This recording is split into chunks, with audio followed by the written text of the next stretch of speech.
Bonsoir Blandine, bonsoir Blandine, bonsoir Baptiste. Je suis ravi de vous recevoir dans cet épisode de Course épique qui est enregistré aujourd'hui le samedi 27 août. On se perd un peu dans les jours, je pense, au fil des jours de l'UTMB. Moi, je ne sais plus trop quel jour on est, donc je l'écris. On est le 27 août dans les conditions du direct depuis Chamonix à l'occasion de l'UTMB Mont-Blanc. J'ai le plaisir de vous avoir tous les deux, donc Blandine Lirondelle et Baptiste Chassagne.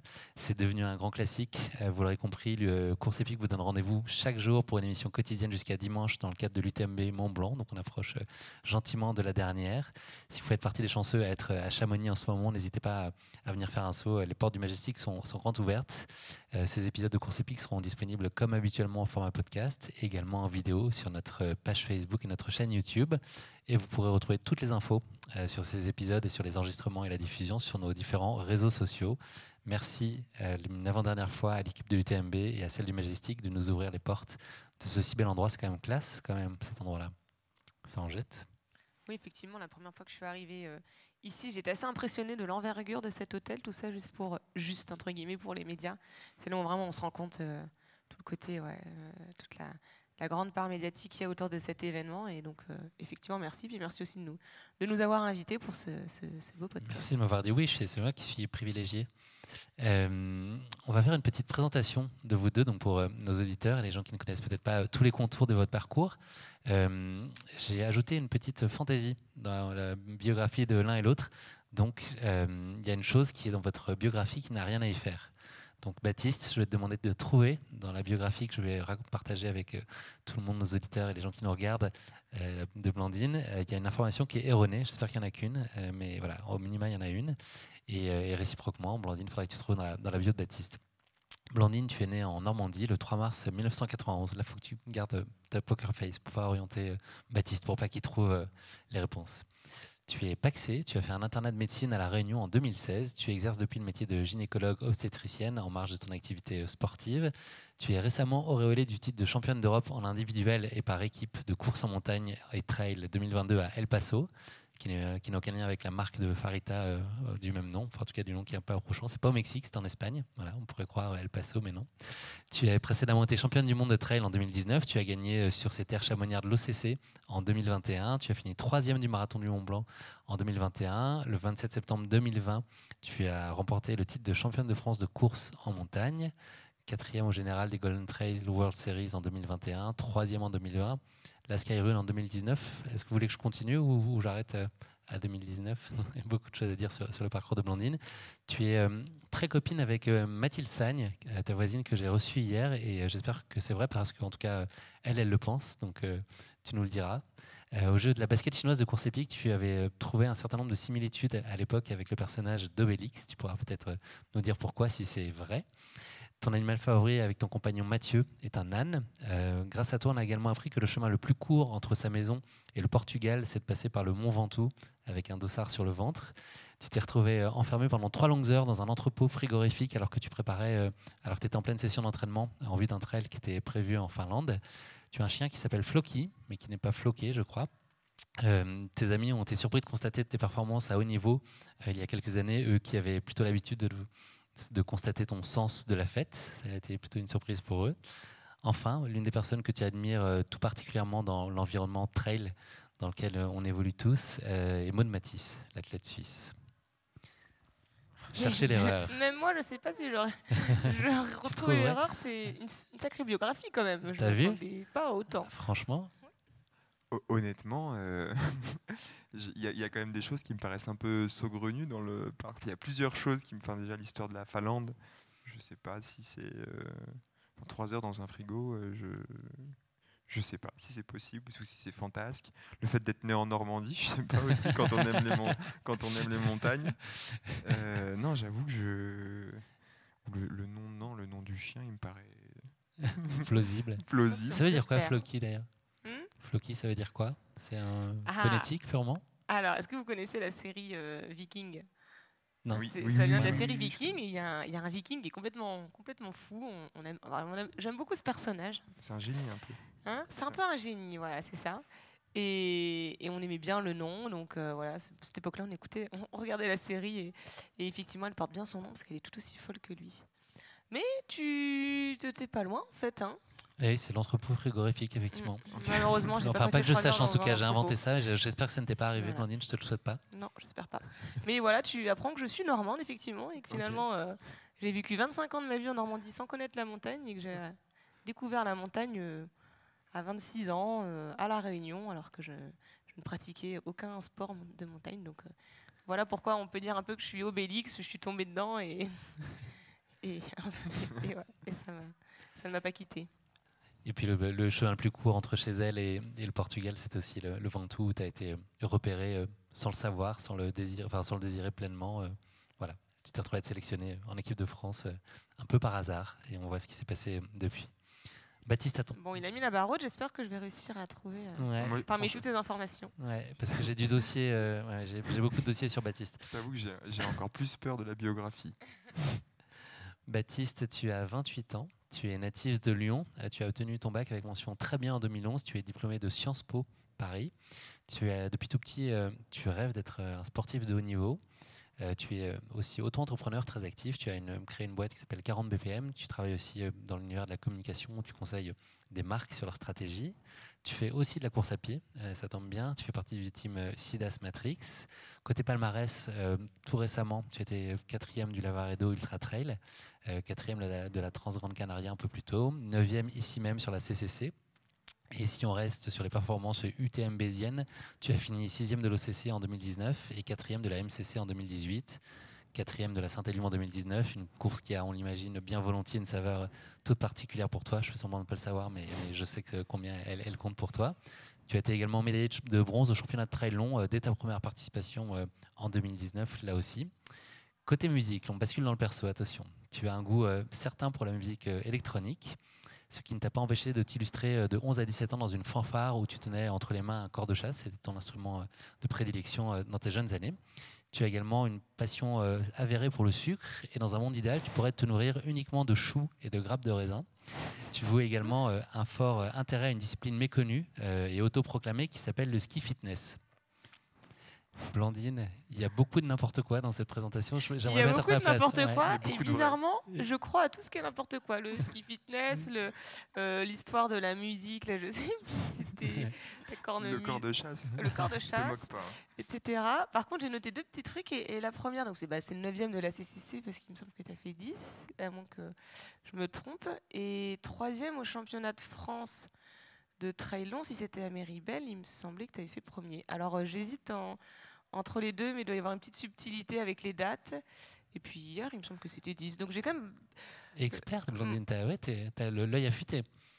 Ah, mais oui, parce que j'étais à Méribel au championnat de France, et puis j'étais là hier aussi. Il y a un moment où j'ai hésité quand tu as dit « tu es coureur à pied ». Non, je suis randonneur. Voilà.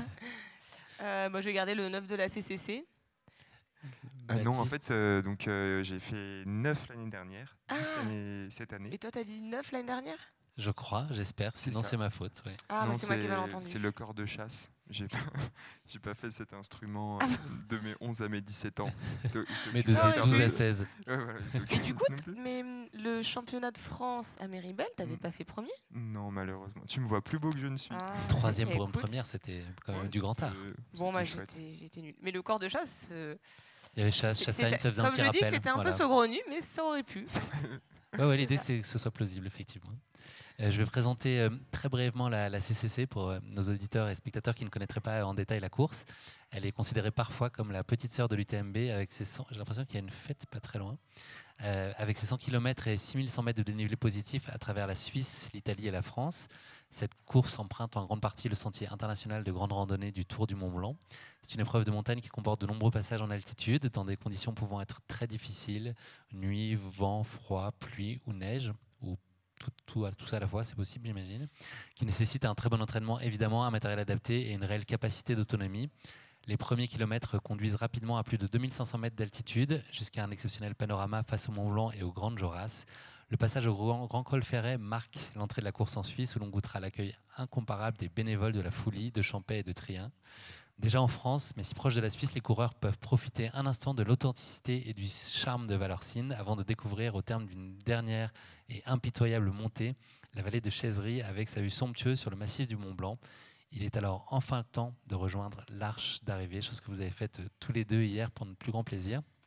Les premiers concurrents arrivent en général 10h30 après être partis. Ça a été un peu bousculé hier parce que la course masculine a donné un record et hautement symbolique en dessous des 10 heures. Donc le record a été très largement battu. 26h30 d'efforts attendent par contre les derniers des finishers qui partent pour plus d'une journée sur les sentiers. Cette année, la course comptait plus de 1900 coureurs qui ont pris le départ de cette course vendredi, hier, 26 août, sous une météo qui a été plutôt capricieuse. J'ai une petite question qui pique pour vous avant. C'est une question qui est dans l'émission habituellement, mais là, vous pouvez répondre tous les deux ensemble. Voilà. Donc, vous allez faire équipe. C'est très simple, c'est un vrai faux. Est-ce que selon vous, il y a plus de bénévoles sur l'UTMB que de coureurs à la CCC ? Je crois qu'il y a 1900 coureurs à la CCC. Je suis pas sûr. Oui, c'est ça. 1900. Il vient de le dire. 1900 coureurs. Ah, tu viens de le dire. J'ai pas toutes les informations. Nous, on veut savoir combien il y a de bénévoles, du coup. Ah oui, ok. Mais ça ne m'étonnerait pas. Je suis indulgent, mon cerveau. Je pense qu'il y en a ralenti. Enfin, ça paraît énorme. Ça paraît énorme, mais ça me choquerait pas tant que ça, autant de bénévoles. Moi, je sais qu'il y en a déjà 6 dans la tente des urgences de l'arrivée. Okay. J'ai eu le temps de les compter hier. Et puis après, il y en a quand même beaucoup. Il y en a beaucoup sur la course. Moi, je dirais qu'il y a autant de bénévoles. Il y a au moins 1900 bénévoles. Je sais pas si t'es. Allez, vous avez une réponse concertée qui est celle de Blandine. Bravo. Effectivement, il y a un peu plus de bénévoles que de participants à la CCC. Il y a 1900 participants, je l'ai dit, et 2000 bénévoles sur l'UTMB. Okay. Et donc, je veux en savoir plus sur les 6 bénévoles qui t'attendaient hier. Je sais pas pourquoi, en fait, à chaque fois que je finis un ultra, depuis la Transgrande Canaria, et comme au Lavaredo, je franchis la ligne d'arrivée, j'ai un énorme pic d'euphorie. On est obligé de l'attacher avec la. C'est ça. Sécurité. Les bras derrière. Non, si, c'est vrai. Un énorme pic d'adrénaline. Et ensuite, j'ai une chute, vraiment une grosse chute. Et ça fait 3 fois que je fais un petit malaise. Et je pense que c'est lié à. Déjà, je vais au bout de moi-même. Et puis, je pense qu'aussi, il y a un petit souci sur l'alimentation et sur les minéraux. À chaque fois, ils me disent que je suis un peu juste là-dessus. Donc généralement les 2-3 heures après un ultra, c'est vraiment pas très agréable. Mais après, tout va mieux. Donc voilà, il y en avait 6 et je les remercie, ils sont vraiment exceptionnels. Je vous les conseille pas. mais si ça doit en être, ça vaut mieux que ce soit eux que d'autres. Ouais. L'actualité du jour, et ça vous aura probablement pas échappé, c'était l'arrivée des premiers concurrents de l'UTMB. Est-ce que vous avez pu voir cette arrivée à distance ou directement sur la place du Triangle de l'Amitié? Et si oui, vous étiez à combien sur l'échelle du frisson? Donc je vous laisse vous-même déterminer le maximum, le plafond. On va dire sur 20. C'est toujours... bon, moi, on va pas parler d'agoraphobie, mais je suis pas très à l'aise dans la foule. Donc, mais par contre, j'ai toujours cœur à être sur des arrivées parce que voilà, c'est comme tu dis au niveau des frissons, des émotions, etc. C'est juste incommensurable. Enfin, c'est incroyable. Et donc j'ai eu la chance de pouvoir aller. Comme je suis sponsorisée par Evadict, Decathlon, on était sur les balcons de Decathlon et en fait c'était vraiment chouette. On a pu voir d'en haut l'arrivée de Kylian et de Mathieu. Et sur l'échelle de la jalousie, moi je suis à 20 aussi. Là. Ouais, c'était des émotions à, on va dire 18 sur 20. Mais l'année dernière, je pense que quand on connaît personnellement les gens, je me rappelle que j'ai vu l'arrivée de Camille Bruyat. Donc sur l'UTMB et Thibaut Garivier sur la CCC et je pense que j'étais même dans la foule et là je peux dire que c'était 20 sur 20. Je me suis mise à pleurer parce que personnellement je les connais et c'était encore plus fort. Mais bon là on va pas dire non plus que j'ai eu aucun frisson, hein. C'était quelque chose. Moi je rejoins Blandine. Quand on connaît la personne, c'est encore plus incroyable. Mais ça n'empêchera pas que aujourd'hui c'était quand même. Moi j'étais dans la foule du coup un petit peu au-dessus vers l'église qui surplombe la ligne d'arrivée et c'était incroyable parce que Kylian il a remis l'église au centre du village et non c'est chouette. Pour moi c'est une icône, c'est une idole à taille humaine. On a de la chance de l'avoir dans notre sport et c'était juste beau. Et puis après c'est vrai que j'avais partagé un vrai bon moment avec Mathieu Blanchard au Lavaredo. Du coup, il y avait cette petite dimension personnelle. Et c'était chouette de le voir arriver au bout de lui-même sous les 20 heures. Donc non, c'était vraiment kiffant. Après, j'ai pas vu l'arrivée de Cathy du coup, mais donc je saurais pas dire. Et sur l'échelle des frissons, en lendemain d'ultra, je trouve qu'on a du mal à sentir des émotions. Enfin, je sais pas, je trouve qu'on est un peu rincé hormonalement. Donc, en fait, je crois que tout est à 17-18 quand tu sors d'une course réussie. Tout ce que je vis, c'est à 17-18. Donc, l'arrivée de l'UTMB, c'est dans cette lignée-là. Et sur l'échelle de la récup, vous en êtes où aujourd'hui, l'un et l'autre? Il va falloir attendre un petit peu là. Pour l'instant, on arrive à marcher. C'est une bonne phase. Après, bon, avant que je quitte, enfin qu'on se dise au revoir avec Philippe Propage, mon coach. Alors moi, c'était mon premier ultra. Je m'attendais pas à autant de récup. Il m'a dit, tu fais rien pendant 10 jours. Voilà, rien.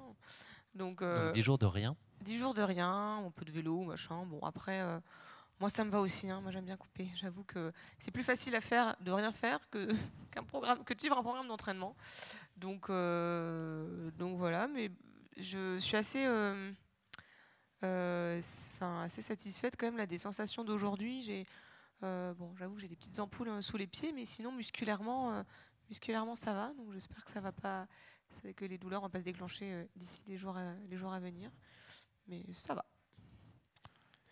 Et moi, sur l'échelle de la récupération, je pense que je suis dans le négatif encore.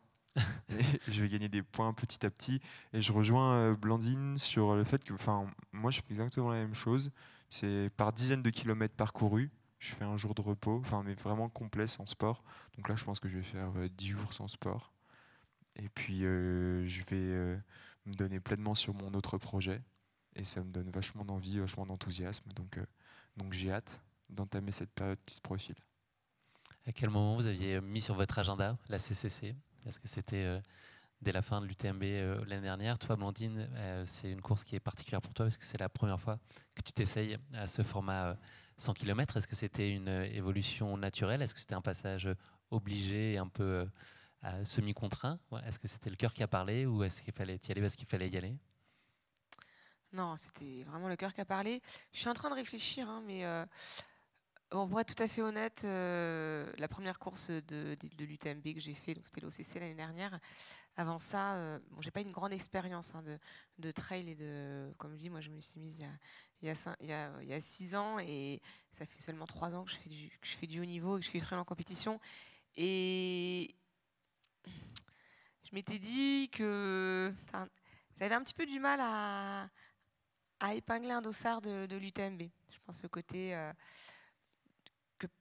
que certaines personnes, qu'on peut un peu dénigrer, ce côté très médiatique, très et en fait finalement, une fois qu'on fait une course, on a du mal à parvenir. C'est juste exceptionnel en fait, l'ambiance, tout ce qui se passe cette semaine autour de Chamonix, tout. Je pense que dans une carrière, quand on fait du trail à haut niveau, on est obligé en fait de cocher une de ces courses dans notre calendrier. C'est un peu l'étape incontournable. Après avoir fait l'OCC, j'avais quand même dans un coin de ma tête à augmenter les distances. Et finalement, la CCC est venue tout à fait naturellement. Je voulais absolument pas passer directement sur un ultra trail. Déjà, pour l'instant, ça me vient pas encore à l'idée. J'avoue que de passer une nuit, une journée dehors, je pense que je suis pas encore capable mentalement. Mais le 100 km type CCC qui se court quand même assez vite et qui se fait normalement une bonne journée, ça m'allait totalement. Donc j'ai dû la cocher en tout début de saison et c'était quand même j'avais 2 objectifs en fait à cette saison, c'était les championnats d'Europe et la CCC et non, ça fait longtemps que j'avais envie de la faire. C'est des choix concertés avec Philippe, avec Eva Dict, ou est-ce que c'est toi qui Pas vraiment. qui prend, Je suis assez libre pour ça. C'est vraiment moi qui avais envie. J'avais surtout envie de cette année de faire une petite transition. Donc, j'ai quand même fait des courses un peu plus courtes, hein, notamment les championnats d'Europe. Et puis là, je vais m'engager sur les courses des Golden Trail. Et en même temps, certaines courses un petit peu plus longues dans la CCC. Et l'année prochaine, peut-être, voilà, juste voir si cette année, c'était pour savoir si j'allais déjà apprécier ce type de distance, si j'allais mon corps allait le supporter aussi. Finalement, ça s'est très bien passé. Donc c'est vrai que l'année prochaine, là, c'était un coup d'essai. Et l'année prochaine, on va concrétiser vraiment voilà, sur les 80-100 km. Et puis bon, on verra dans 2-3 ans si l'envie me vient de faire encore plus long. Je me laisse toujours un peu de suspense, même à moi. Baptiste. Moi, la décision de courir, elle a été prise au soir de la CCC de l'année dernière, qui était mon premier. Je suis comme Blandine, je ne considère pas que la CCC c'est un ultra. Pour moi, l'ultra, vraiment, tu passes la nuit dehors.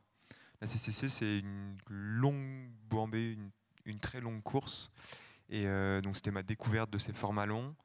Et j'ai couru en gestion. J'ai fait une course, on va dire, intelligente par l'arrière. Et je m'étais promis de revenir cette année pour être plus audacieux, en connaissant déjà la course. Et c'est ce que j'ai fait. Donc la participation, la décision de la participation remonte à 1 an, enfin 366 jours maintenant. Vous êtes tous les deux dans des teams qui ont des démarches singulières. Est-ce que vous pourriez nous en parler chacun? Et singulière est vraiment qui apporte quelque chose, je trouve, de nouveau, qui bouscule un peu l'existant. Baptiste, on a déjà reçu certains de tes partenaires de jeu, notamment Simon, qui est cofondateur du team Sidas Matrix. Et puis Baptiste, un autre Baptiste, Elon Reich, qui était sur la MCC en début de semaine. Est-ce que tu peux nous en parler? Quelle est la vision? Comment tout ça trouve sa place? Et toi, de quelle façon aussi tu veux contribuer? Alors le team Sidas Matrix, c'est une structure de performance qui vise le trail, qui vise le haut niveau. Dans le trail, ça a été créé il y a 4 ans par Thomas Janichon et Simon Gosselin, donc les deux cofondateurs. L'idée derrière ce projet, c'est, je pense, accompagner de jeunes talents, ou même non, accompagner des talents en fait vers le plein épanouissement et la plus haute performance possible dans ce sport. Et la typicité du projet, il réside en 2 points. La première chose, c'est vraiment qu'on est calqué en fait un peu sur le modèle des équipes de vélo. Donc je vais citer AG2R Citroën et Groupama FDJ, au sens où c'est une structure indépendante, où Sidas et Matrix, 2 partenaires majoritaires, viennent nous accorder leur confiance et prendre le naming du team. Donc cette notion d'indépendance, elle est quand même assez forte. Avec donc l'athlète au centre de l'écosystème, c'est-à-dire que on a tous le même responsable de leur performance et entraîneur Simon, le même team manager Thomas, une préparatrice mentale, on a un suivi sur la nutrition. Voilà, c'est vraiment un écosystème de performance au sein duquel l'athlète se trouve, au centre. Et la deuxième atypicité, c'est le concept, c'est la performance responsable. C'est un concept qu'on a mis sur la table dès le début. Et ça veut dire quoi, la performance responsable? C'est être responsable vis-à-vis de l'athlète et de l'humain qu'il y a derrière. Donc il y a vraiment cette notion de bien-être. Ce n'est pas seulement des athlètes qui courent, c'est aussi des êtres humains qui vivent. Et on se dit que pour qu'un athlète soit performant, il faut qu'il soit épanoui et responsable à l'égard du terrain de jeu. Et c'est d'ailleurs la raison pour laquelle demain, par exemple, Simon Gosselin et Thomas Génichon, ils seront acteurs de la fresque du climat qui sera menée par Xavier Thévenard et Kylian Jornet, parce qu'ils ont beaucoup à dire et à revendiquer sur le sujet. Je vais peut-être noter une troisième chose, c'est juste la puissance que ce team il te procure quand tu es athlète. Hier, moi, j'ai vécu un truc de ouf, mais vraiment, au kilomètre 85, ils étaient une trentaine. Tous les athlètes, ils étaient là, du team, et ils m'ont fait une hola à la sortie de Valorcine. Et je souhaite à tout le monde un jour de vivre cette boule de joie qu'on a à l'intérieur. Ça a explosé, j'ai eu un petit cri de joie, c'était trop bon, quoi. Et voilà, je crois que la typicité du team réside là, dans ce côté meute, mais pas fermée, inclusive. On était 30, il y avait plein de gens qui n'étaient pas du team, mais qui étaient là avec nous. C'était trop beau et du coup, j'en profite pour leur dire merci. En fait, c'est ça qui est ressorti à ta ligne d'arrivée. C'est cette boule là qui t'ont transmis. Et 1h30 plus tard, pouf. Et pouf, bien sorti. Et direction. Et après, elle est venue me taper derrière la tête. Secours. Elle va te coucher. C'est ça. Blandine, toi, tu as rejoint le team Avedict de trail qui a été lancé en ce début d'année. Quelles ont été les principales motivations pour ce choix, pour toi? Alors effectivement, alors la team Evadict, personne ne la connaissait avant, tout simplement parce qu'elle n'existait pas. Pour être tout à fait honnête, ça a été vraiment un concours de circonstances. Moi, j'étais chez Oka. J'avais pas forcément prévu de partir, voilà, de partir de la team Oka. Et Thierry Breuil, peut-être que vous connaissez, qui est responsable, on va dire, des chaussures de chez Evadict, et Olivier Laboussole, le patron d'Evadict, m'ont contacté un beau jour, en fin d'année dernière, pour faire un petit visio et me présenter leur projet. Donc je les ai eus et au bout de 5 minutes de conversation, déjà, il y a eu un feeling, il y a eu quelque chose. J'ai senti cette... c'est drôle parce qu'ils avaient vraiment préparé leur truc, et on sentait dans leurs paroles leur motivation, leur détermination. Voilà, on sentait qu'ils avaient envie de construire quelque chose de grand, et qu'ils avaient vraiment envie de moi là-dedans. Au début, quand ils m'ont parlé de cette team 100% féminine, j'ai eu un petit... Je me suis dit, ah non, tout m'a l'air très bien, mais là, 100% féminine, moi qui suis gynéco, je bosse qu'avec des filles, je bosse pour des filles, j'avais envie, je me dis, est-ce que ça va bien se passer? Je sais comment c'est un petit peu le... Et bon, il y a eu juste cette petite chose-là qui m'a un peu posé le doute, et sinon, ouais, on a fait 1 heure de visio, et enfin, c'était magnifique, comme je dis, encore leur détermination. Donc on a raccroché, puis on en a discuté longuement avec Mathieu, mon conjoint, le soir. Et puis en fait, je me suis rendu compte que j'avais justement toute cette légitimité, parce que je travaillais pour la fin. Mon métier est au cœur de la femme, et je me suis dit, en fait, finalement, voilà, j'ai toute cette légitimité à faire partie d'une team 100% féminine. On a un peu construit cette team, entre guillemets, autour de moi, ce qui fait que toutes les athlètes féminines ont... Enfin, on va pas dire qu'on a construit autour de moi, mais j'ai pu donner un peu mon avis. Ils voulaient savoir, voilà, en fonction d'athlètes féminines qui je voyais bien dans la team, etc. Et en fait, il n'y a aucun... Enfin, j'avais peur un peu d'une ambiance un peu crépage de chignon, je fais ça en rigolant. Et en fait, ça se passe super bien. Il y a une bienveillance, il y a quelque chose, voilà, de tout particulier entre nous, entre les 11 nanas qui y sont. Donc ça, c'est génial. Et aussi, on peut penser qu'Evadict, c'est Decathlon et c'est une énorme marque. Et en fait, finalement, c'est impersonnel. Parce qu'en fait, Evadict, c'est une petite marque du groupe Decathlon. Enfin, c'est une marque du groupe Decathlon. Ils sont 27 employés, entre guillemets, si je puis dire ça, parce qu'en fait, ils n'aiment pas trop qu'on dise employés. 27 évadictiens qui sont à fond quand ils ont appris qu'il y aurait une team 100% féminine, quand ils ont appris qu'ils seraient dans la team. Ils ont été mais tout aussi... j'ai retrouvé cette jovialité que Thierry et Olivier m'avaient partagée. Et on a fait un premier regroupement à Lille dans les locaux Decathlon. On a pu rencontrer les membres de la famille Evadict. Là encore, sur cet événement UTMB, ils sont venus. Et un peu pareil que Baptiste, c'était incroyable parce qu'ils ont essayé de me suivre sur tous les points.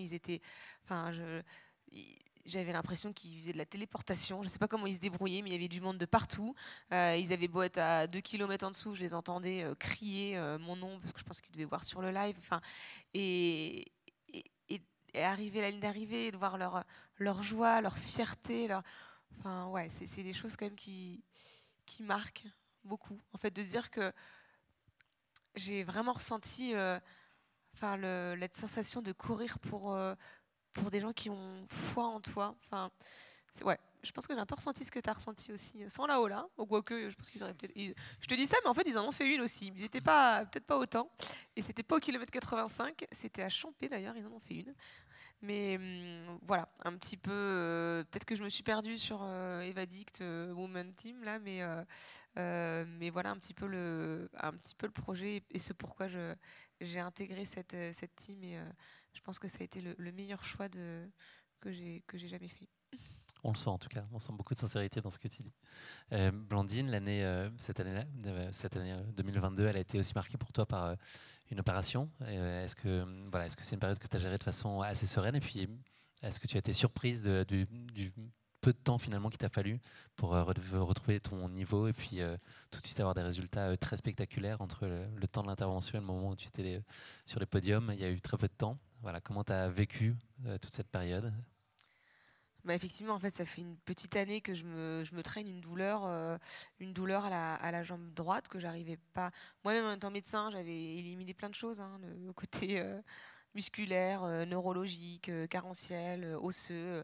Je trouvais pas, et j'avais un peu mis ça sur le coup de la vieillesse. Je disais que c'était un peu dommage. Ça faisait que 3 ans que je courais. Ouais, je m'étais fait un peu une raison, mais du coup, j'avais toujours cette appréhension d'aller courir en me disant que j'allais avoir mal, j'avais un peu perdu la motivation, etc. Et puis en mars là, de cette année, Stéphane Berzol, qui est le médecin de l'équipe de France de trail, m'a un petit peu susurré à l'oreille cette idée d'endofibrose. Alors, c'est quand même une pathologie assez rare qui se retrouve surtout chez les cyclistes professionnels. Voilà, on peut avoir un terrain un terrain de prédisposition, et le sport de haut niveau, enfin le sport intensif va générer cette pathologie. Et une fois que j'ai enfin découvert que c'était ça, ça a été vraiment, déjà rien que le diagnostic, ça a été la délivrance en fait, de savoir que c'est pas dans la tête, qu'il y a vraiment quelque chose, que ça se soigne. Donc finalement, j'ai super bien géré parce que en fait, je savais que j'allais me faire opérer. J'allais avoir 6 semaines de off. Après, on avait un peu estimé à 6 semaines de réathlétisation et de reprise. Mais je savais que ce serait je savais que ce serait pour recourir sans douleur et pour retrouver voilà, la joie que j'avais avant. Et effectivement, dès que j'ai repris mon premier footing, euh, et surtout les sessions qui me faisaient normalement mal, c'est-à-dire surtout en côte, ou quand je faisais des exercices un petit peu intenses en côte, euh, là, je n'ai plus jamais mal. Et rien que ça, de recourir sans douleur, de justement plus avoir cette appréhension de chaque fois qu'on chausse les baskets, est-ce que je vais avoir mal ou pas. Rien que voilà, ça a tout changé. Et j'ai été extrêmement surprise aussi par la rapidité à laquelle j'ai retrouvé mon niveau d'avant. Et même, je pense même être plus forte, avoir été plus forte après ces 6 semaines de coupure que ce que je n'étais avant. Donc voilà, je pense que vraiment ça a mis un point d'honneur sur l'entraînement. Finalement, il faut vraiment pas lésigner la récupération et le repos, parce que moi, je pense que j'ai vraiment fait du jus pendant ces 6 semaines, physique et mentale, et ça a vraiment permis de faire une belle saison. Je rejoins totalement ce discours. Je pense que la blessure, au final, c'est un peu la fatalité de la carrière d'un sportif, mais c'est le moment en fait où le corps te dit stop. Et, euh, et on a souvent constaté que des athlètes revenaient plus forts parce qu'en fait, ça leur permettait d'assimiler 2 ou 3 saisons de travail intensif, et ils reposaient toutes les bases. Enfin, c'était vraiment le mot assimiler, parce qu'en coupure, une coupure estivale, on s'arrête 2 ou 3 semaines, mais on n'a pas vraiment le temps de digérer. Et du coup, moi, j'ai eu une fracture de fatigue au sacrum. Ça m'a mis sur le carreau un peu plus longtemps. Mais j'ai vraiment senti en fait que j'ai assimilé 3 ans de travail pour me permettre de passer un nouveau cap. Et mentalement aussi, on a envie de Ouais, revenir plus fort. carrément. Avec la rage un petit peu. Vous avez été tous deux auréolés de très belles performances ces dernières semaines, ces derniers mois. Vous êtes arrivés avec le plein de confiance. Là, c'était quoi vos objectifs? J'ai pas mis de questions, mais peut-être que vous n'avez pas le plein de confiance, donc vous pourrez me nuancer si c'est pas le cas. C'était quoi l'objectif sur cette CCC pour chacun, ou les ambitions? Toi, Baptiste, est-ce que c'était vraiment toi face à toi-même de 2021, voilà, et le chrono, enfin, dans quelle disposition étais-tu? Non, moi je me disais, quand tu as énoncé le palmarès tout à l'heure, je me suis dit, il y a quand même beaucoup de quatrième place. Et donc du coup, je me disais que c'est un peu la cerise sur la médaille en chocolat. C'est ce que je disais à Blandine quand on s'est croisés juste avant. On s'est croisés au retrait des dossards. Et donc c'est comme ça que je le considérais, c'était le petit bonus. L'idée, c'était de découvrir quelque chose d'autre, d'avoir un apprentissage sur l'ultra. Et pour moi, cet apprentissage passait par une course un peu plus audacieuse dès le début. Et donc j'avais un objectif, c'était courir audacieux jusqu'à Champais et ensuite aviser. Donc c'est ce que j'ai fait. J'ai couru audacieux jusqu'à Champais, puis je suis parti un peu plus fort que ce que je l'aurais fait en gestion. Et à partir de ce moment-là, l'objectif était réussi. Et après, il me restait à rentrer à Chamonix. C'était long, c'était éprouvant. C'était difficile d'être audacieux sur la durée de la course, l'intégralité? Exactement, c'est le chrono, je suis vraiment satisfait du chrono. Je suis vraiment satisfait je suis même fier de l'attitude parce que j'ai été audacieux et j'ai couru avec du panache jusqu'à la fin. Simplement, je pense que j'avais encore mieux dans les jambes hier, mais j'ai craqué mentalement en fait à la tête au vent dans la traversée technique. Je pense que j'avais le chrono de 10h45, peut-être voire mieux dans les jambes, mais j'avais laissé trop de jus en fait mentalement en amont sur la Transgrande Canaria et le Lavaredo. Je trouve vraiment que l'ultra en fait ça te concasse, notamment sur les dernières heures pour rallier l'arrivée. Vraiment, c'est la sensation d'être concassé. Et je l'avais déjà été à la Transgrande Canaria, je l'avais déjà été au Lavaredo, j'étais allé au bout de moi-même. Et là, mon corps, moi, c'est ce que je disais quand je suis arrivé tout à l'heure, c'est que il m'a dit, bah, si tu veux, toi, tu y vas, mais moi, j'y vais pas. Par tu devant. rentres comme tu peux à Chamonix. Et donc, du coup, ben, j'ai eu une vraie traversée. C'était vraiment long pour rallier l'arrivée. Et j'ai dû sprinter jusqu'à la fin, en fait, pour atteindre mon objectif de 11 heures. Et que que je passe de 5 secondes. 10h59 et 55 secondes. Du coup, ça bascule du bon côté. Je pense que pour 5 secondes, j'aurais été un peu frustré si c'était dans l'autre sens. Et donc là, je coche cet objectif. Donc voilà, pour répondre à ta question, après avoir fait un long détour, mon objectif, c'est de courir audacieux jusqu'à Champais et poursuivre mon apprentissage de l'ultra via une stratégie de course différente. Et il a accompli. Quand tu dis le mental crack, ça veut dire quoi? C'est quoi les messages? Qu'est-ce qui t'envoie? C'est des messages à répétition, arrête, tu pourras pas, tu n'arriveras jamais là-bas? Non, c'est une satisfaction de ce que tu as déjà pendant la course. Donc tu n'es plus capable d'aller chercher mieux. Tu défends ton acquis. Et moi, c'est ce que je me suis dit. Je suis top 10, premier français dans mon tableau de route pour faire moins de 11 heures. Et du coup, en fait, je me suis satisfait de ça. Et j'ai pas réussi à avoir le supplément d'âme que j'avais pu avoir à la Transgrande Canaria et au Lavaredo pour aller chercher peut-être encore un petit peu mieux. Là, je me suis juste dit assure. Et en fait, ça se traduit aussi par une extrême lassitude. Enfin, ouais, j'étais en hypoglycémie, t'avances plus trop, t'as mal partout. Mais tu sais combien ça va être bon quand tu vas arriver dans les rues de Chamonix. Donc en fait, tu débranches et tu redescends. Est-ce que ça devient aussi un enseignement positif et finalement cette résilience, enfin, de se dire que tu es passé à travers, tu te demandes un peu peut-être pourquoi tu es là et c'est Carrément, et passer outre. Moi, je suis hyper fier de ce que j'ai réalisé hier parce que j'étais dans mon tableau de route. Vraiment, j'ai rempli mon objectif de courir audacieux. Et ensuite, après, j'ai fait le dos rond. J'ai fait le dos rond et le roseau, il était un peu tordu, mais il n'a pas craqué. Et c'est cool. Je suis content. Ce que Baptiste ne dit pas, c'est qu'il a mis 19 minutes de moins que l'année précédente. Oui, c'est vrai. C'est aussi, j'imagine, une source de satisfaction. Ouais, je perds une place au classement. Donc ça sous-entend, enfin ça amènera peut-être un autre débat, mais ça veut dire combien ça allait vite. Combien ça allait vite et combien la discipline,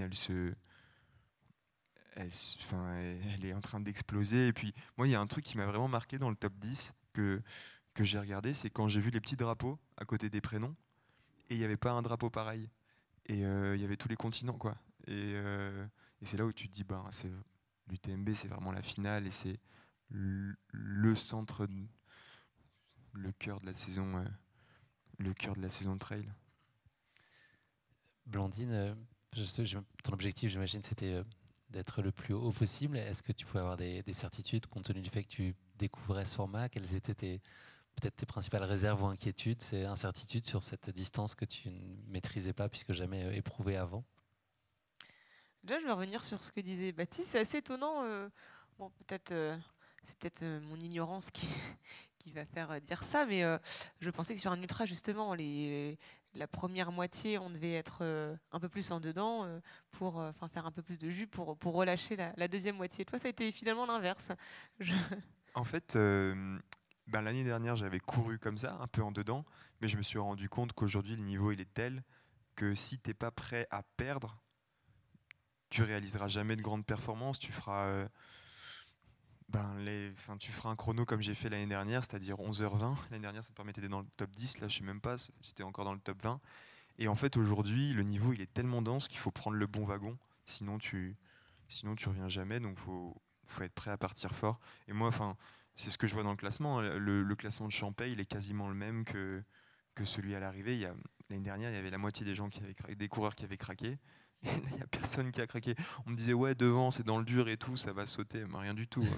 Il n'y a personne. On m'a parlé de popcorn toute la course. Moi, je n'ai pas vu la couleur. Non, mais c'est intéressant. On m'avait toujours dit oui, pars tranquille. Bon, peut-être qu'après, comme je disais, peut-être que chez les femmes, c'est un petit peu différent. Donc, pour en revenir à ta question, moi, j'avais pas vraiment d'objectif. C'est-à-dire que voilà, je partais sur un premier 100 km, un première longue course, hein, un petit ultra.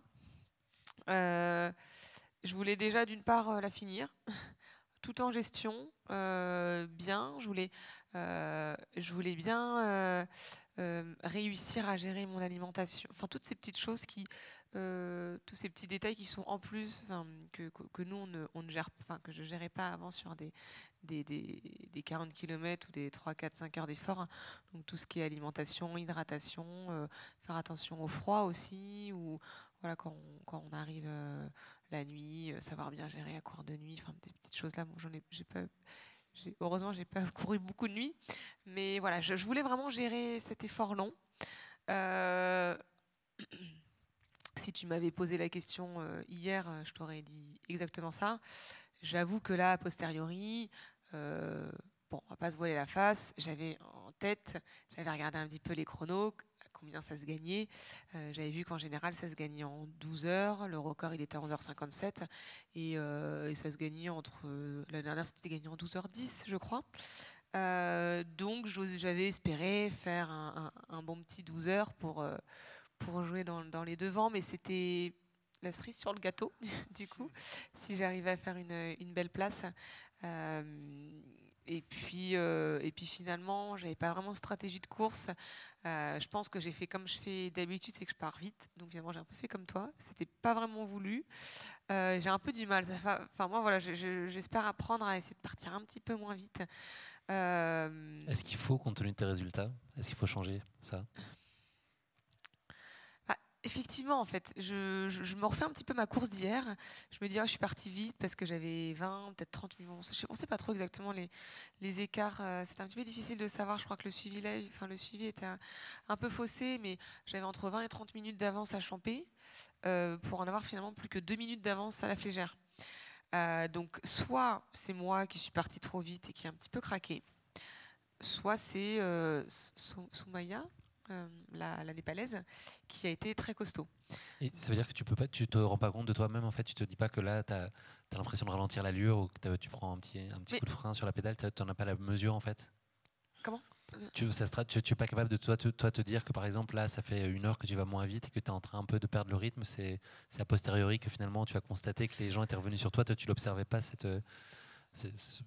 Alors, j'ai eu un petit moment de creux après Champé, enfin juste avant le ravito, où là, c'est la première fois de ma vie que j'ai fait une hypoglycémie. Je connaissais les symptômes de mes études médicales, mais je n'avais jamais fait. Alors, j'ai un corps assez atypique, hein. C'est vrai que je fais beaucoup de sport, mais pourtant, je n'ai jamais fait d'hypoglycémie. Donc là, j'ai eu le petit étourbissement et le petit rideau noir, mais j'étais à la porte de l'entrée de Champé, donc ça tombait bien. Donc je suis arrivée, j'ai vite refait le plein.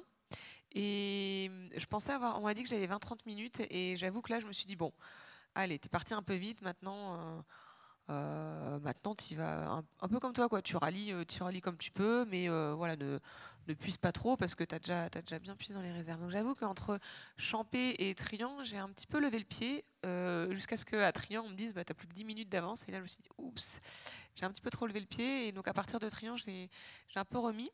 Et j'avais l'impression d'avoir quand même une bonne allure, d'être bien. J'avais pas mal. Je m'étais fait. Je discutais avec des amis qui avaient fait.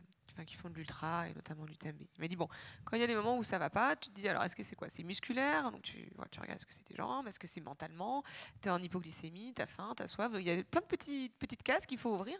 Et j'avais ouvert toutes mes petites cases et tout était bon. Je me sentais bien, j'étais pas en hypo, j'avais bien bu, bien mangé, etc. J'avais l'impression de bien avancer. Et pourtant, après Trian, Valorcine, les écarts se creusaient. Donc, c'est vrai que j'ai un peu refait la course cette nuit, vu que de toute façon, j'arrivais pas à dormir. Je pense, et on arrive toutes les deux, enfin, j'arrive quand même à presque 15 minutes ou même 17 minutes de l'ancien record. Elle arrive à 15, enfin 13-15 minutes de l'ancien record aussi. Donc, en fait, je pense qu'elle a été très costaud. Je suis quand même assez satisfaite de ma course. Je crois que tu peux. Comment? Je crois que tu peux. Mais si je veux vraiment faire de l'ultra, là, c'est que j'avais toutes les armes, j'étais vraiment bien préparée, etc. Je pense que sur un ultra où c'est pas forcément l'objectif principal, où on a peut-être un peu moins de réserve, etc., peut-être pas partir aussi vite que je le fais, surtout quand on part sur une grosse bosse de 1300 mètres de dénivelé. Euh, mais oui, je vais pas refaire ma course. Tout s'est bien passé. J'ai pris du plaisir. Je finis première. Donc c'est vrai que c'est difficile hein, de chercher ce qui allait pas quand finalement on fait une course aboutie. Mais j'avais en tout cas en tête d'essayer de partir moins fort. Mais j'ai pas réussi. Ça parce que sur un 40 km, c'est ce que je fais. J'aime bien. J'avoue que j'aime bien partir fort, creuser un petit écart et finir les 20, les 10, les 10 derniers bornes un peu tranquille. Parce qu'en fait, sur un 100 km, si c'est finir les 50 km un peu plus tranquille, bah, en fait, elles ont le temps de récupérer. Enfin, il y a le temps de. Les adversaires ont le temps de récupérer. Et ça se voit même sur l'UTMB. Enfin, c'est jamais joué jusqu'au 130e kilomètre, tout peut encore changer, ou 150e. Donc, mais je suis très contente en tout cas de l'expérience. Voilà. Moi j'avais dit avant ma course, et c'est drôle parce que j'ai vu que Manon Board, qui faisait son premier ultra, avait dit la même chose, et c'est une citation de Nelson Mandela, il me semble. Soit je gagne, soit j'apprends. Et je me dis, j'ai rien à perdre. Soit je gagne et tant mieux. Et puis si ça se passe mal, ben, j'apprendrai. Je saurai pourquoi ça n'a pas marché. Et ce matin, je me suis redit ça. Je dis, mais en fait, on peut aussi avoir les deux. Parce que moi, j'ai gagné et appris. Donc ouais, je suis tout à fait pleinement satisfaite. Est-ce que ça a impacté ton état d'esprit, le fait qu'on te tienne au courant là, de cette remontada et de cette concurrente donc népalaise qui revenait fort sur toi? Est-ce que tu est-ce que tu réussis à garder la tête froide? Est-ce que ça glisse sur toi, ta stratégie de course, et tu fais en fonction de toi avant tout? Je crois que je me connais pas moi-même parce que j'ai toujours cru que je n'avais pas cet esprit de compétition. Mais pourtant, quand on me disait que les écarts se creusaient, en fait, je vissais quoi. Et le pire, ça a été à la Flégère quand j'arrive juste au niveau du télésiège de la Flégère et que je me retourne et que je vois justement Soumaya qui était à 200 mètres. Je la voyais, en fait, elle était juste là. J'avais l'impression qu'elle était à côté de moi. Et là, je me suis dit, ah non, non, je veux bien être deuxième, mais je ne veux pas me faire doubler sur les 5 derniers kilomètres, pas sur un 100 km. Donc un peu comme ça, j'ai débranché le cerveau, j'ai activé la seconde vitesse. Et là, par chance, mon corps, il m'a dit, ouais, on y va. Allez, on défonce tout. Et du coup, j'ai vraiment tout lâché dans la descente. Et finalement, je pense que ouais, je dois avoir cet esprit quand même, ce mental où je suis un peu une lâche-rien parfois. On t'a vu très ému sur la ligne d'arrivée.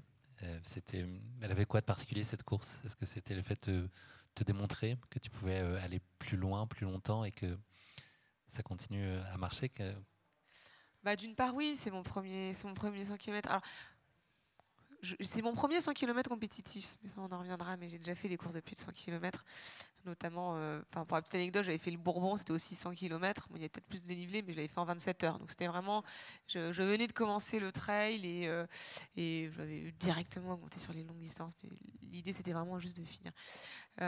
Donc oui, c'était mon premier 100 km compétitif. Et je pense que je suis un peu comme Baptiste, mais un peu en fait que finalement comme tous les sportifs, quand on fait ces sports d'endurance, on a tellement d'émotions, on a une décharge d'adrénaline, une décharge d'hormones, d'endorphines, et chacun l'extériorise différemment. Moi, c'est vrai que j'ai les larmes faciles. J'ai les larmes très faciles. Donc, oui, il y a le fait, effectivement. Et puis, on ne peut pas ne pas avoir d'émotion sur une ligne d'arrivée de l'UTMB, quand il y a cette foule qui est là, pour. Enfin, c'est vrai que alors, j'en rediscutais du coup, j'ai déjeuné avec les gens d'Evadict, et qui étaient justement à la ligne d'arrivée, et je leur dis mais pourquoi il y avait autant de gens, ils me connaissent pas, c'est étonnant que les gens viennent voir des gens qui ne connaissent pas. Et ils me disaient mais si, je te jure, il y avait plein de dames et de monsieur, ils étaient là juste pour voir la première féminine, ils savaient peut-être même pas qui t'étais, mais ils voulaient juste voir la première féminine. Et ça, c'est beau de voir tous ces gens qui sont pas forcément dans le trail, dans cet esprit, qui sont juste là pour. Et ouais, quand on arrive, quand on. Ouais, il y a une ambiance toute particulière, et on peut pas ne pas avoir d'émotion quand on franchit l'arche sur un UTMB. Moi, je pense qu'il y a un contrat tacite. Enfin, je sais pas, les chamonnières, ils se passent le mot et ils se disent, il faut que chaque coureur, on lui offre un moment incroyable. Et donc, c'est au gagnant ou à la gagnante, mais aussi à tous les coureurs qui passent. Hier, après la course, moi, je suis passé à 2 heures du matin, pas très loin. Il y a des gens qui arrivaient et enfin, tous les passants qui le croisaient l'encourageaient et donnaient tout quoi pour lui rendre le moment magique quoi. Comme si c'était. Et puis du coup, tu as envie de rendre l'appareil. Tu as envie de rendre l'appareil, comme se dire, bah, la prochaine fois que ce sera à moi, j'espère que les passants m'encourageront de la même manière. Donc comme s'il y avait un contrat en fait, et c'est assez dingue à vivre. On a vu d'ailleurs des belles images, toi aussi, de ligne d'arrivée et Mhm. d'émotion. Tu as l'émotion belle et elle est très familiale. Enfin, en tout cas, c'est Ouais. souvent dans les bras de ta famille que tu l'exprimes et que ça sort. Ouais, bah. J'ai vécu un moment encore ultra fort. Pour la première fois, il y avait mon frère et ma sœur qui étaient là. Mon petit frère et ma petite sœur, dont je suis très très proche. Et ça a décuplé ma motivation et les émotions que j'ai vécues sur la ligne d'arrivée. Enfin, moi j'ai ma petite sœur qui m'a encouragé dans la montée de tête au vent là, euh, avec mon surnom. Elle m'appelle Titou. Hmm. Et quand ça a fait mot-clé, quoi. Quand elle m'a dit ça, je me suis dit, oh non, mais là, je peux. Enfin, c'est la première fois qu'elle vient sur une course comme ça, je peux plus rien lâcher. Et donc, quand tu arrives sur la ligne d'arrivée, bah, c'est une explosion. C'est une explosion de joie. Je pense qu'aussi, contrairement à une course un peu plus courte où t'es dans le fight en permanence, sur un ultra, tu as le temps, tu un peu le temps d'y penser. Et en fait, plus c'est long, plus tu l'attends longtemps, plus c'est puissant quand ça arrive. Et c'est pour ça que ça donne ce genre d'émotion. Est-ce que tu passes beaucoup de temps à analyser la course? Est-ce que c'est quelque chose que tu te traînes? Je ne sais pas si c'est un boulet, mais en tout cas, quand ça se passe peut-être pas exactement de la façon dont tu souhaites, est-ce que tu ressasses beaucoup? Est-ce que tu regardes, t'es dans l'analyse? Ou est-ce que tu es tout de suite dans la projection, dans le coup d'après, l'envie d'avancer, et puis finalement de ranger ça dans une boîte et d'en tirer les enseignements nécessaires, mais surtout de se dire c'est quoi la prochaine chose que je dois accomplir?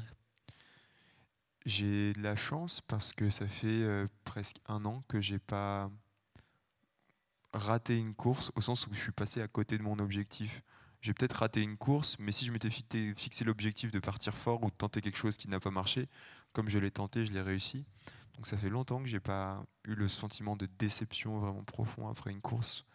Et sinon, quand il est arrivé, parce que pendant 2 ans, j'ai quand même pas eu, j'ai pas eu 2 belles années, quoi, on va dire. J'ai quand même pas mal bataillé. Et en fait, j'arrivais vachement à me remobiliser. Je prenais du recul et non, je passais pas tout de suite à autre chose. Au contraire, j'assimilais. Et en fait, je tirais des apprentissages souvent 1, 2, voire 3 semaines après. Donc non, je suis pas trop du genre je suis du genre à analyser, mais pas à ressasser. Juste essayer de toujours faire le petit pas de côté pour voir, comme Blandine le disait, pour apprendre. Une petite rubrique qui est une petite nouvelle dans Course épique, donc que tu n'as pas connue, Blandine, puisqu'on a échangé avant. Et Baptiste, tu la connais. C'est une espèce de format de questionnaire de Proust. J'ai donc à côté de moi un bol dans lequel je vais demander à Baptiste de piocher un petit papier. C'est une question pour toi, Blandine. Et Blandine, tu auras aussi un droit de réponse, ou un droit de question en l'occurrence. Tu vas pouvoir interroger Baptiste de la même façon.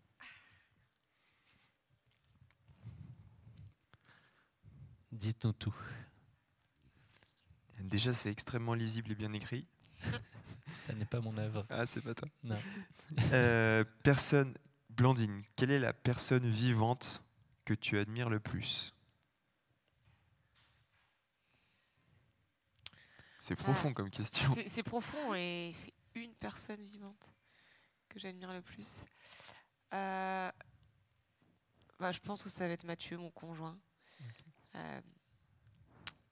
Comme je disais, vous n'étiez pas là dans les... Nous, on n'enregistrait pas ce moment-là, c'est juste On avant le début de n'enregistrait pas, l'émission. c'est quelqu'un qui est extrêmement présent. Je pense que s'il n'avait pas été là, j'en serais pas là où j'en suis aujourd'hui, d'un point de vue professionnel et surtout d'un point de vue sportif.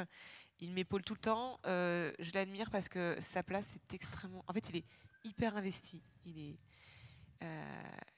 est très investi dans mon milieu sportif. C'est un passionné.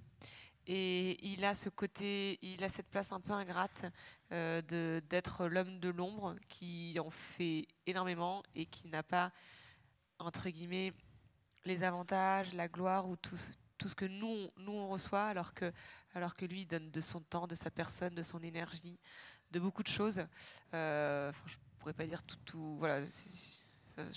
On y passerait la nuit si je faisais tout ce qu'il faisait pour moi, pour me faciliter la vie et j'admire ça en fait, son dévouement, et il n'attend rien en retour et ça c'est juste mon plaisir et mon amour et ça c'est très beau. C'est le propre des hommes de l'ombre, je crois qu'ils aiment pas trop la lumière du coup. Mais... c'est chouette. Et toi Baptiste, qu'est-ce qu'un jour parfait pour toi? Un jour parfait pour moi. Un jour parfait pour moi, c'est un dimanche. C'est ma journée préférée. Même le dimanche soir qui pose souvent question. Ben, justement, le dimanche. non, justement, c'est l'avantage de quand tu es freelance, tu es ton propre patron. Moi, le dimanche, c'est une journée productive. Du coup, j'ai aucune nostalgie à la fin du dimanche. Me dire, je reprends la semaine, non.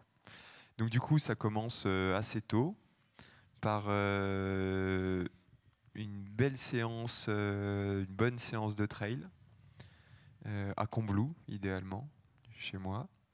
Ensuite, une petite récup à vélo où je vais aller faire le Bétais, c'est un col à côté de chez moi, et l'Altiport de Megève, meilleure route pour faire du vélo. Ça m'amène aux alentours de la mi-journée. Là, un bon petit déjeuner, tranquille, enfin un bon déjeuner, pardon. Avec du chou. Ouais, et du raisin à la limite. Il paraît que tu es un fan absolu, c'est ton équipe qui t'a balancé, ils m'ont balancé en haut de Grand Col Ferret pendant la nuit. Là, carrément, c'est vrai. Mais bon, c'est plutôt bon pour la santé, donc c'est cool. Absolument. Et ensuite, ça s'enchaîne par regarder un peu du sport à la télé, me faire rêver un petit peu. Et ensuite, prendre un petit apéro avec les potes ou avec mes proches et regarder le soleil se coucher sur le Mont Blanc.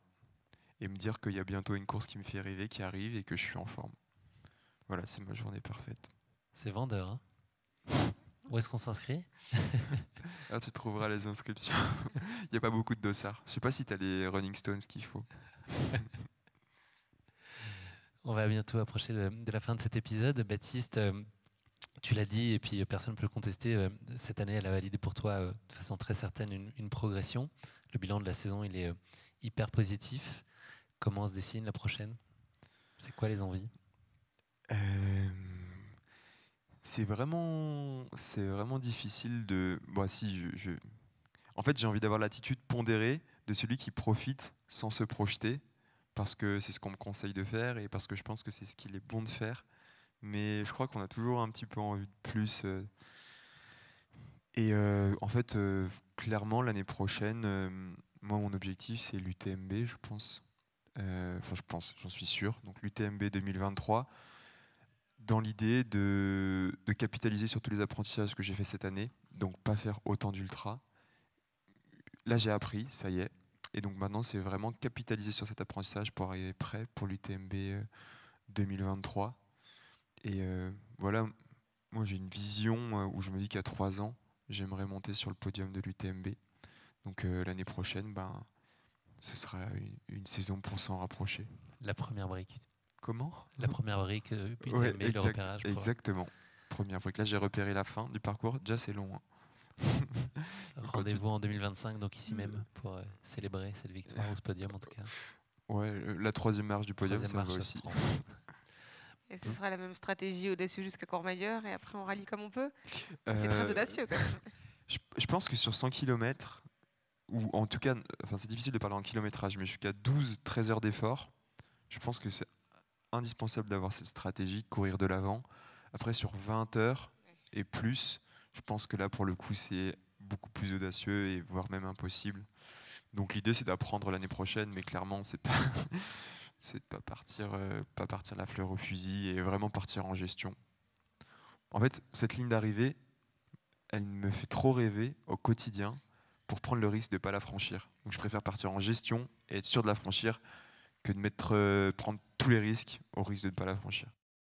Blandine, tu as un programme automnal qui s'annonce des plus agréables puisque tu vas prendre la direction des États-Unis. Tu as 2 courses, je crois, qui t'attendent là-bas, dont une dans le cadre des Golden Trail Series. Corrige-moi si je dis des bêtises. Effectivement, là, les Golden Trail vont faire deux courses à une semaine d'intervalle, mais ce qui permet en fait ce qui permet aux athlètes européens de se rendre aux États-Unis et voilà de profiter un peu d'avoir un seul billet aller-retour pour faire deux courses des Golden Trail. J'avoue que donc il y a la montée sèche, enfin la montée de Pikes Peak Marathon, les 20 km, donc c'est pas le marathon de 40, c'est juste la montée de Pikes Peak, 20 km et 2000 dénivelés. Qui finit à 4000 ou un truc comme ça. Exactement, qui finit à 4000, qui part à 2000, qui finit à 4000. Et la semaine d'après, c'est Flagstaff, dans le pays de Jim. Flagstaff Marathon, 27 km et 1500 mètres de dénivelé, quelque chose comme ça. Une course assez nerveuse, assez rapide. J'aime bien aussi ce genre de course. C'est vrai que je suis encore un peu polyvalente cette année. C'est une bonne préparation et surtout, c'était aussi l'occasion de me rendre aux États-Unis. J'ai un de mes frères qui habite aux États-Unis et on avait prévu en fait tous les deux de se rejoindre aux États-Unis.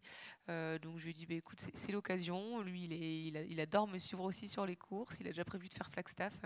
Donc on va se prendre une petite voiture et on va faire un peu de camping voilà, sur les 2 semaines.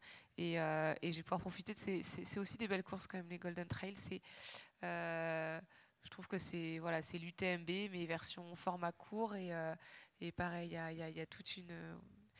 L'ambiance est un peu différente, mais c'est aussi assez atypique et quelque chose que, que je pense que quand on aime les formats courts et qu'on est trailer, c'est toujours intéressant de goûter à ces courses.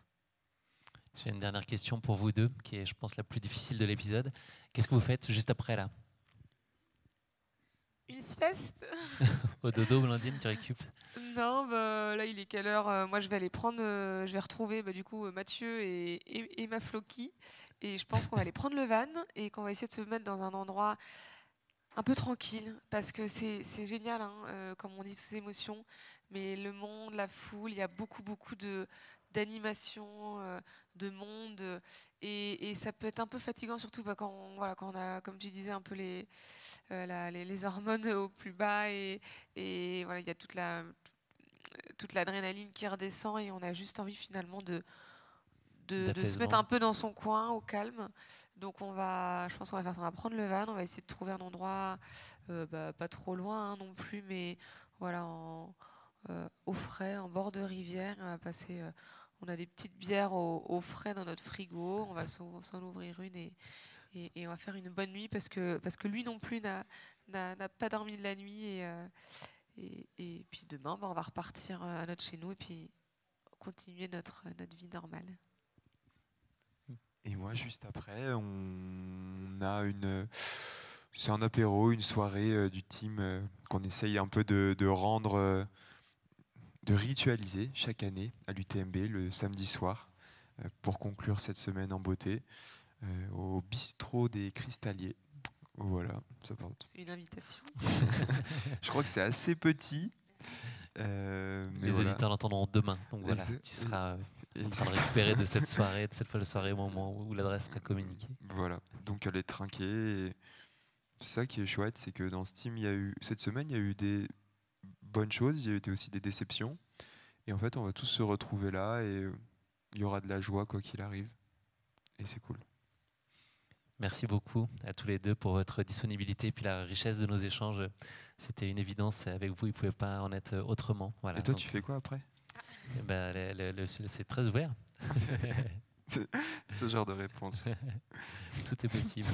Non, moi, j'ai fait le suivi UTMB cette nuit, donc j'ai peu dormi aussi, mais il est encore tôt, 7h27.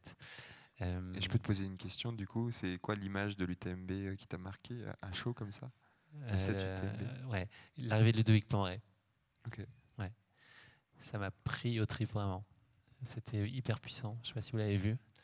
Et on a eu l'occasion d'en parler avec lui ensuite ici même. Et ça a été un deuxième moment d'émotion. Qui s'est allé sur le sol. J'étais un petit peu déçue quand même. Il faut le voir, le champagne. C'est gâché.